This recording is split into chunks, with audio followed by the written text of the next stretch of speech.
So, welcome to the next segment on Atpl studies. Today we're going to be covering another subject which is quite difficult. This is the MEP, cloud-based questions that can be found in the performance subject. These questions can be quite difficult because there's not exactly a lot of information out there about how to do them. So I'm going to cover a nice and simple, easy way to get these marks every single time. So just some prerequisites before we start. I'm going to go through these just to familiarize everyone before we start any questions. So first of all, we must all the time factor the all engine rate of climb by 0.77. So this is just a safety factor. So we never use the full all engine rate of climb. Again, we factor it by 0.77. So we'll be doing that in all of the calculations. So keep that in the back of your mind. Next, on the MEP, because we have two engines, we take the worst case scenario and believe that whenever we enter a cloud base, the second engine will fail. So we'll be single engine from any point cloud base to above, okay? And also the section that we're going to be talking about, the cloud base sort of questions, although they reference 0, so that's the sort of 0 altitude, that's your ground level. All these questions begin 50 feet above it, so i.e. the screen height. Therefore, when we go into the questions, the cloud base may be 400 feet above reference 0, but we're only interested in 350 out of the 400 feet, okay? And next, I've just put some formulas down here. So these are going to be nice and easy formulas and help you through this. So on the left is our typical speed, distance, time formula. And on the right is our vertical speed, distance, time formula. So similar, we've got a horizontal speed over here. We've got a vertical speed in this equation. We've got a horizontal distance here and a vertical distance in this equation. So altitude change is just our vertical distance, i.e. gained or lost. And our time over here and our time over here. The only difference is that the time on the right, since vertical speed is in feet per minute, the time will be in, you guessed it, minutes. So there's just some simple considerations and equations that we're going to use in the next few slides.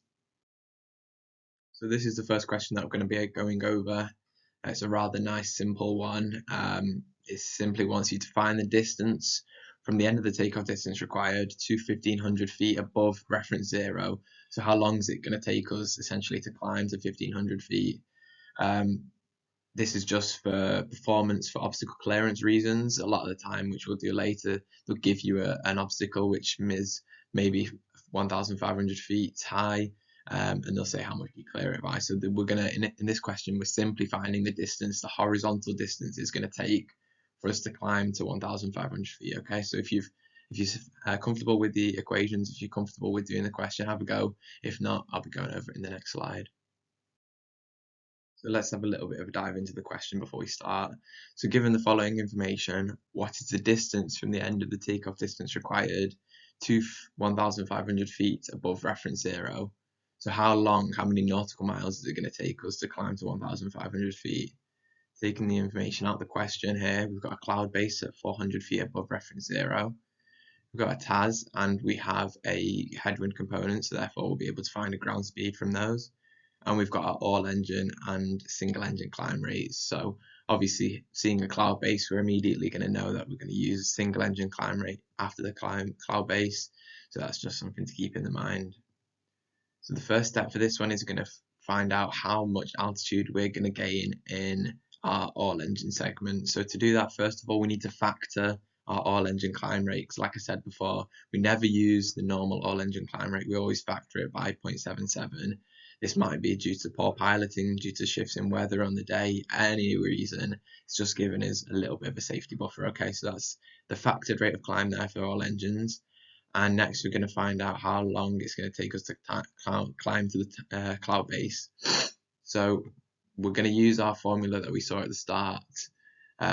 Altitude change over vertical speed is going to give you a time. Okay, so that's 350 feet altitude change, because remember, as before, cloud base begins 400 feet above reference 0. However, this whole question begins 50 feet above that reference 0 at our screen height.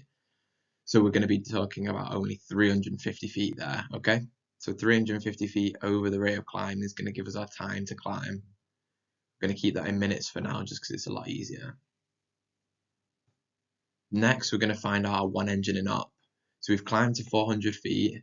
Now we need to climb to 1,500 feet. So we're going to climb another 1,100 feet, one engine and up, okay? Again, using the same formula, so alt change over vertical speed, which is given in the question, is going to give us our time to climb to the 1,500 feet reference, okay? So those are our two times. Time to climb from 50 feet to the cloud base, and then our time to climb from the cloud base up to 1,500 feet, okay? We've got our two times again here. Adding those up is going to give us our total time to climb from 50 feet all the way up to 1,500, okay? Next, we're going to be interested in how far we're going to travel during that time. So what's the horizontal distance that we're going to travel? This is just going to use a normal speed distance time formula. So we've got a headwind, so we're going to have to use our ground speed. So we've got a 12 knot headwind, so it's going to decrease our TAS by 12 knots. So we're going to have an 85 knot ground speed. And then again, using our normal speed distance time formula to get our time back in hours, because remember, knots is nautical miles per hour. This was in minutes. So we're going to get it back into hours, and then we're going to use our normal speed distance time formula. We've got a speed 85 knots. We've got a time 0.0608 hours, and we can find out our nautical miles there. Okay, so that's going to be nice and simple. So we found out how long is it going to take us to climb to the reference altitude, 1,500 feet in this case, and during that time that we're climbing, how far are we traveling vertically, or horizontally, sorry, how far are we traveling horizontally while we're doing that climb, okay? So just to prove to you, we'll go over to the next slide and I'll show you that. It's 5.168 is the right answer. And there you go, 5.17. So it's a nice simple one. So you factor your climb rate at the start, factor your all engine climb rate, find how long it's going to take you to go from 50 feet to the cloud base. Then you find how long it's going to take you to go from the cloud base single engine up to 1,500 feet. And you've got a total time there. So using that total time, you find out how far horizontally you travel in that time using your TAS, maybe using your ground speed like in this equation, and that's going to give you a horizontal distance. So there we go, nice and easy, and you've got 1, maybe even 2 marks in the exam. So here's the next question. This one gets a little bit difficult. So it wants you to find the minimum vertical clearance. So last time it gave you the vertical distance and wanted you to find the horizontal distance. This time it's going to give you the horizontal distance there. So the object is 15,000 feet away from the end of the runway. And it's going to want you to find what vertical distance you climb in that time, i.e. how high you'll be above the object, okay? So we're going to go through this in the next slide.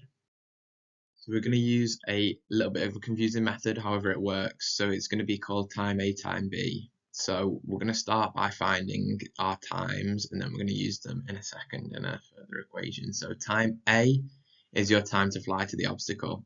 So that's simply horizontal. How long is it going to take you to fly to this obstacle, which is 15,000 feet away from the end of the runway? So we're going to use our TAS that's given to us in the question. No wind, so no need to worry about headwind or tailwind. So we're going to use speed distance time. Our distance and our speed are given to us. So there's your speed, and here's your distance, putting it into nautical miles by dividing it by 6,080 feet to nautical miles. And that's going to give us a time to fly to it. We're going to keep it in minutes. We like it minutes because remember, climb rates are feet per minute. So we like it in minutes. So that's just timesing it by 60 to get 1.47 minutes to fly out to this obstacle. Next, we're going to find out time B. So that was time A. Now we're going to find time B. So B is our time to climb all engines to the cloud base. So remember, we've got two segments. We've got that all engines to the cloud base and single engine above. So we're finding that lower segment just first. So again, using our nice and simple vertical speed equation, we're going to use time is alt change over vertical speed.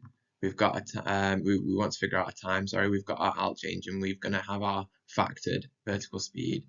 So alt changes, remember, from 50 feet up to the cloud base. So as you can see, 50 feet up to the cloud base is 350 feet. because remember reference 0 is right at 0, we're wanting 50 feet above it. Our factored vertical speed is there, so we're taking out all engines' vertical speed and timesing it by 0.77 to factor it, giving us our time from 50 feet up to the cloud base, okay? So we've got time A and time B there. Next, we're going to use them in the further equations.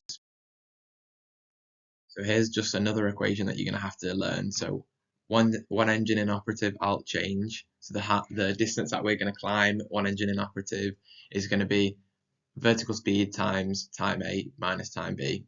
Nice and simple. So the two times that we found, find the difference, times it by the vertical speed which is given. So there you go. Keeping them both in minutes again, because this is feet per minute. So both in minutes, that's the time difference, and that is the vertical speed. So therefore, in that time that we're climbing, between when we reach the object and the cloud base, between those two times, we're doing one engine in operative, and that's how far we're going to climb. We're going to climb 476.4 feet. So we've got a all engine climb, we've got a single engine climb. We can use that to find our total climb. So we climb, remember, to the cloud base with all engines, so that's 400 feet, nice and easy. And then we do this further distance, single engine. So all the way out from the departure end of the runway, all the way to 15,000 feet, climbing 876.4 feet. That's all right because our obstacle is 600 feet above the ground, so 600 feet is our obstacle height. What's our clearance? Difference between those, 276.5 feet, okay? Nice and simple. That is essentially how it's done. So we're going to use time A and time B, find the difference, times it by the vertical speed for one engine and operative, and that's your one engine and operative climb distance. Brilliant. And again, just to prove to you, 275 feet is our obstacle clearance there. So for this one's a little bit different, as I said, it's asking you basically, it's giving you that horizontal distance. It's saying you've climbed, you are to climb above this obstacle. It's giving you the horizontal distance that you're going to do it in, and it's saying how far will you be able to get in that horizontal distance. So it's all about knowing the different formulas. So vertical speed is alt change over time in minutes, and also one engine in operative alt change is vertical speed times time A minus time B.